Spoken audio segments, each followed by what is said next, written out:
Hey guys, it's me again. In this video, I'm going to be talking about crazy fucking girls, which is becoming a bigger and bigger problem by the day. I think that there's more fuck girls out there than there are fuck boys, but it's probably pretty even at this point, because most of us are all fucked, you know? But I have a knack for finding the craziest girls, like, who always, at the beginning, it always seems so good, and, like, it's always like, oh, okay, I could do this, like, she's chill, she's not constantly trying to go through my phone, she trusts me, like, and if someone trusts me, like, as long as you trust me and have my back with that, I'm gonna be loyal. I'm not really good at cheating. The one time in my life that I've cheated, I got drunk at a bonfire, and got a hand job on the back of a car from this girl who wasn't even that attractive, to be honest, and it was just an awkward situation. And that's the only time I've cheated, and it was too much to deal with afterwards. Like, I constantly thought about it, and I was like, fuck, I have to tell her, and I ended up telling her, and got that over with, and I just don't see the point. Like, when I'm with somebody, you know? But crazy girls, how to avoid them. If a girl you barely know is messaging you right after you guys start talking, like, pretty much just rambling and talking to you about anything right off the bat, she's probably fucking crazy. It's sad but true. If a girl sleeps with you on the first night, she's also probably fucking crazy. And if a girl tells you she loves you after you have sex for the first time, if it's in a short period of time, of course, like if you waited months and months to have sex, like, and it was a big deal, then that's fine. But if a girl tells you she loves you the first time y'all fuck, and it's pretty much in the beginning of the relationship altogether, it's probably another red flag.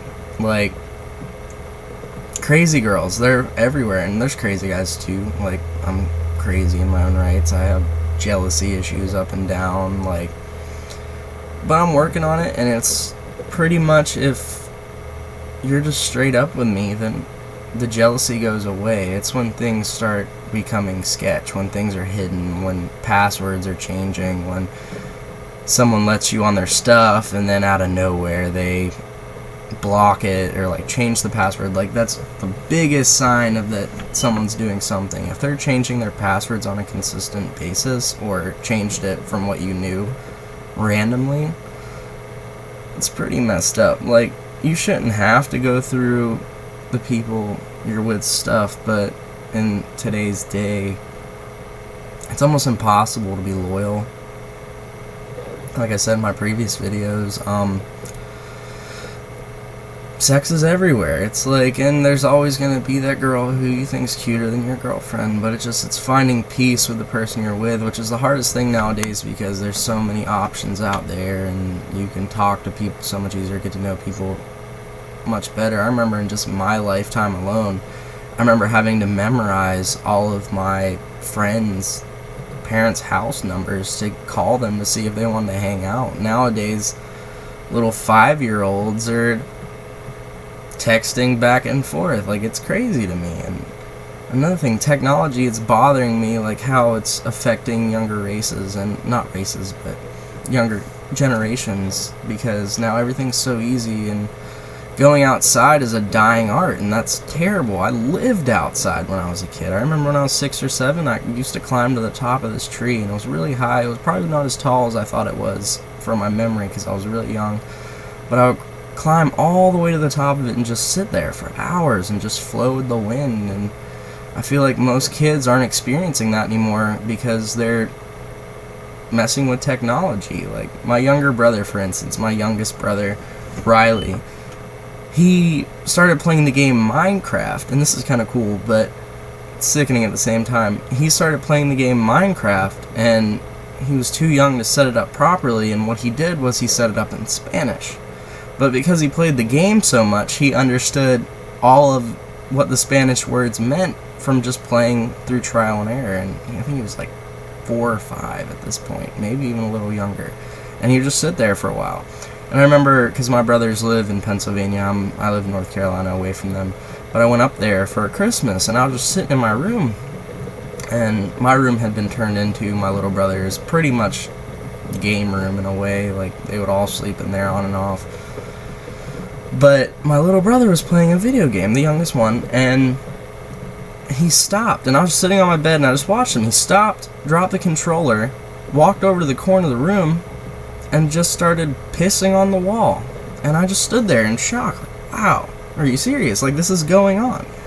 And I went downstairs to my dad, and I was like, did you know that Riley's up there, he's so addicted to the games that he's pissing himself? And he's like, yeah, it's been a problem. At least he's not just sitting there pissing himself anymore. And I just looked at my dad like, how are you okay with this? Like, I can never see my kids, me letting that happen, my kids being that terrible in a way, you know? Like, so addicted to video games. Like, my kids are, it's going to be advocated that you should be outside, you should be enjoying life, you should be interacting with people on a face-to-face basis. You shouldn't be sitting on Messenger, like, trying to talk to different people and meet new people. You should be meeting people in person. I feel like it's also a dying art. Like, most of the people you meet, you've talked to on social media before you've even seen them, and I feel like the face-to-face interaction isn't really happening as much as it used to.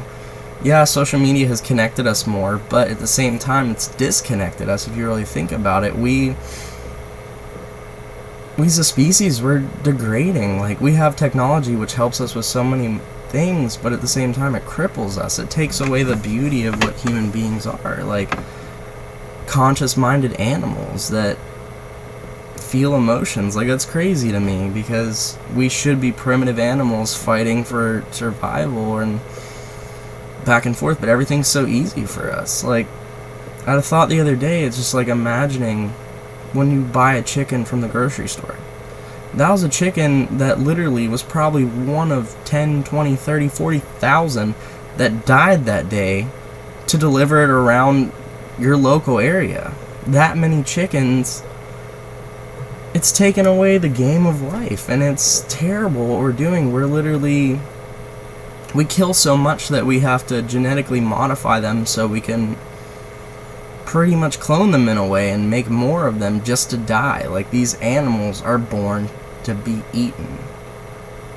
And I think that's wrong. Like, I think if you hunt for your food and you get a good kill, like shooting a deer, you have almost 100 pounds of meat afterwards, and that can last you an entire winter. I remember my dad, every time he'd hunt a deer, they would get it cut up and get all the different kind of meats out of it, and it lasts forever, and like, it'd fill a whole freezer. I feel like that's what you should be doing. You shouldn't be able to just go to the grocery store and get chicken, beef, all that stuff. Like, it's very convenient. It's amazing how far we've come as humans, but sickening at the same time.